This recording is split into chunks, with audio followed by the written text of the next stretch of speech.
didn't get to do this last Sabbath because of the seminar that we were doing, so I'm going to do it today, and that's your little health talk. And how many of you have taken a contrast shower when you're not feeling so good or you have a cold or something? So when you take a contrast shower, what are you doing? Hot and cold. Hot and cold, and that's called hydrotherapy. So that's what we're kind of looking at today is the incredible healing power of water. Water is one of the most powerful healing agents there is. It is also the least expensive and readily available. And there are numerous ways in which water can aid and speed healing. So we're going to look at some of those ways. Here's some things, 8 things that hydrotherapy can do for you. Number 1, it improves your immune system function. So if you have a cold or a virus and you take a hot and cold shower, contrast shower, you are increasing the strength of your immune system. And it's your immune system that fights off all the viruses and the colds and everything. So it activates the immune system and it wards off.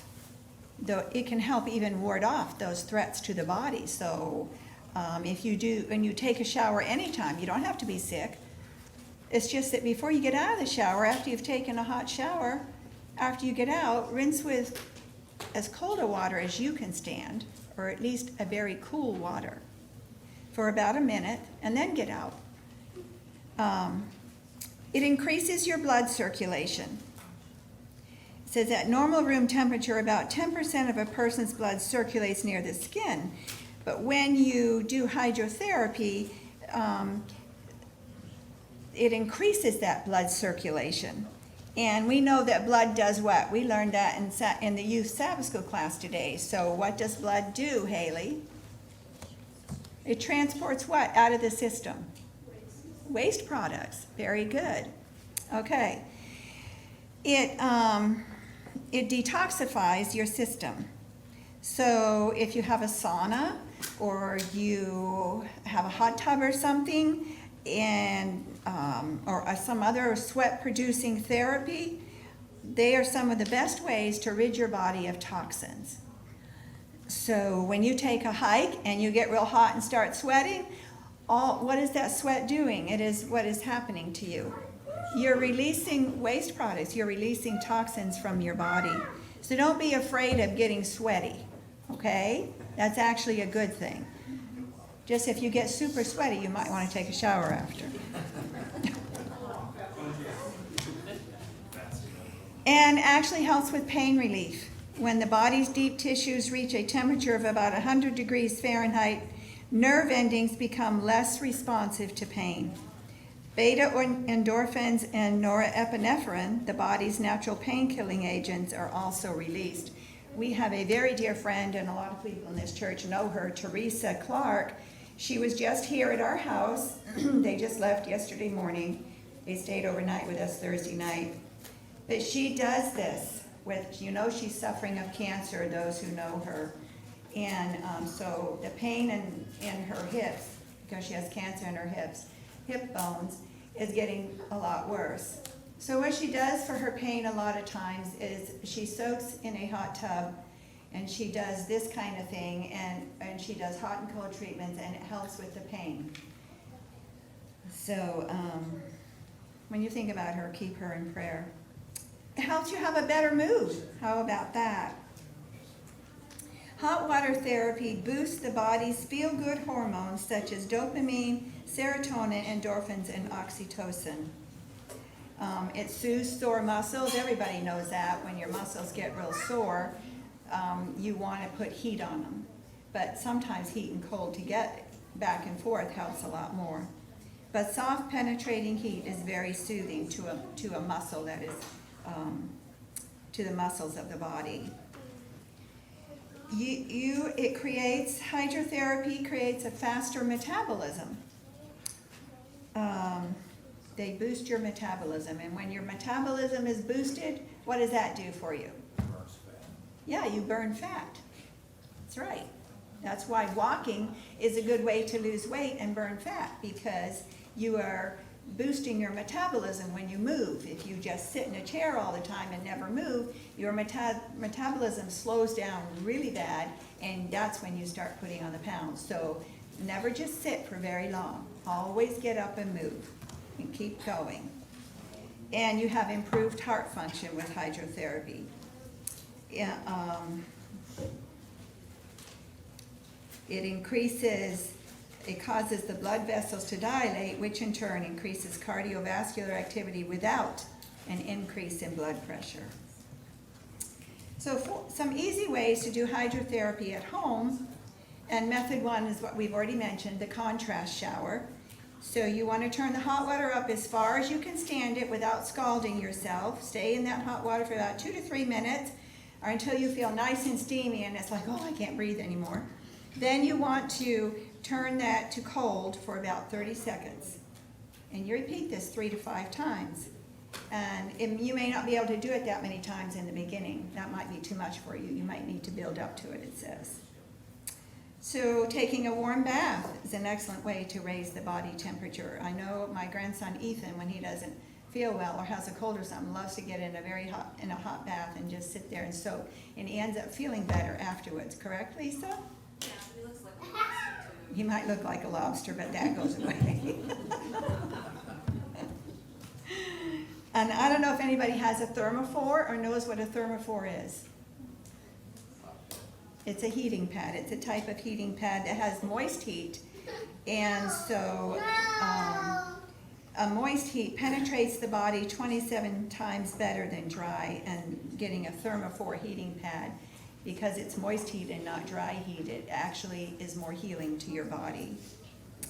And if you have a sauna or have access to one, 15 to 20 minutes in the sauna, followed by 30 to 60 seconds of cold water, well, that's the protocol with the most health benefit.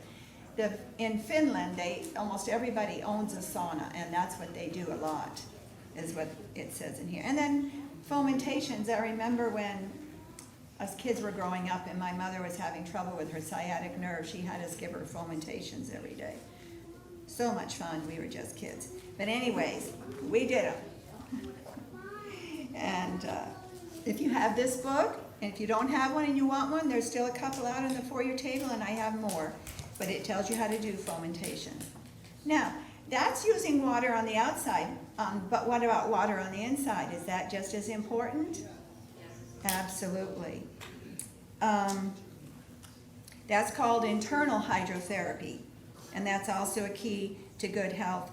And so here's 5 reasons why you need to drink a lot of water. If you are dehydrated, everything slows down in your system, and that's very bad news. Your lymphatic system is what helps fight off illness-causing invaders and removes all the cellular waste. So you want to drink the water your body needs. So how do you determine how much water your body needs? Does anybody know? There's an easy way to do it. Say that again? Your weight divided by 2 Correct. times 8, that's how many Yeah. glasses, 8-ounce glasses of water. No, divided by 8, that's how many ounces Yeah. of water you're supposed to drink.